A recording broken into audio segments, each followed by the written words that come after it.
I'm Shama, CEO of Scaling Retail, and today I want to chat with you about how to raise your prices. Now, many of you brands out there who've launched your businesses and came in at maybe a lower price point because you wanted to be competitive, and now you've had maybe a couple selling cycles and you're really ready to up your game. Let's talk about how to do that. So the first thing you really need to assess is, what is your branding looking like? How is your website done? What does your social media say about your brand? These things are extremely important for you to start to address, because ultimately we want to figure out, is your price point that you want to be at in alignment with the image and the assets that you are putting forth? Maybe yes, maybe no.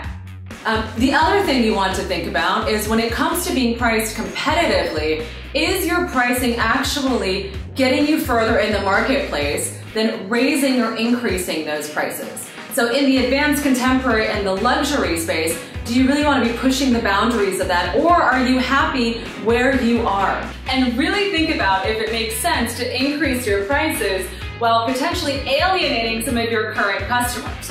So how do you go about this process without saying adios to some of your existing customers and then, welcoming a whole new set in with a whole new set of marketing initiatives? This is how I would do it.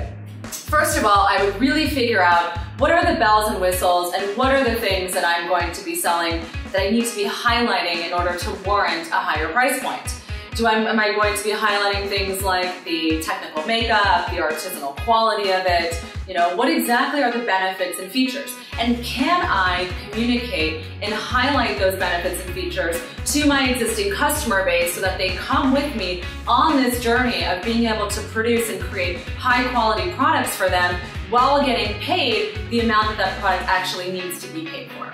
So that's the first thing. That can take place either through surveys, it can take place through doing a small focus group, getting on the phone, talking to a couple of your existing customers, and finding out, will they actually be willing to pay a higher price point if they knew all of the work and all of the bells and whistles that you're currently telling them about. Now, the next thing to consider when raising your prices is, you really shouldn't go above 25% above your retail value, especially if you already have a pretty strong existing consumer base.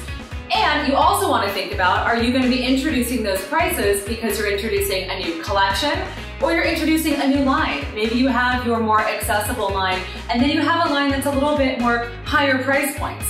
You don't have to necessarily raise your prices on everything.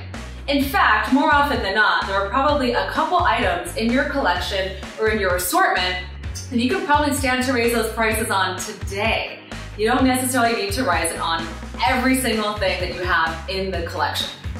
Now, the last thing to think about when raising your prices is that price increase going to translate to my wholesale business, or is that really just on the retail level?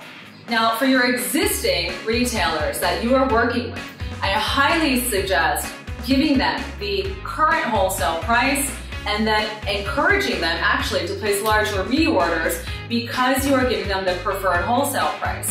For all of the new wholesalers that you do business with, you can then increase your wholesale prices for them and start to transition into a different wholesale market. So preferred pricing for those who really believed in you and were willing to kind of help you with this process as you grew your business. Now, at the end of the day, being able to have an increased retail price with the same wholesale price for you is going to be really beneficial. Your existing retailers are obviously going to welcome the increased margin on their side. And then of course for you on your e-commerce backend, you're also going to get so much of a better increase in your margins at the end of the day.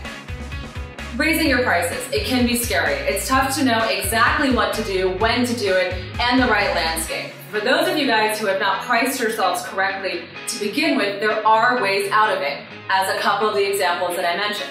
Those of you who are struggling at this moment with determining your price points and trying to figure out where to price yourself at, I highly suggest starting with the first point that I made, which is, what story and what price point is your branding telling about your product? Once you can determine the right branding, the right images, the copy, the look and feel, what you charge is up to you. I'm over at hello@scalingretail.com. Please subscribe to the YouTube channel and head on over to Instagram, Twitter, and Facebook, where you can see more of Scaling Retail. Talk to you soon. Thanks. Bye.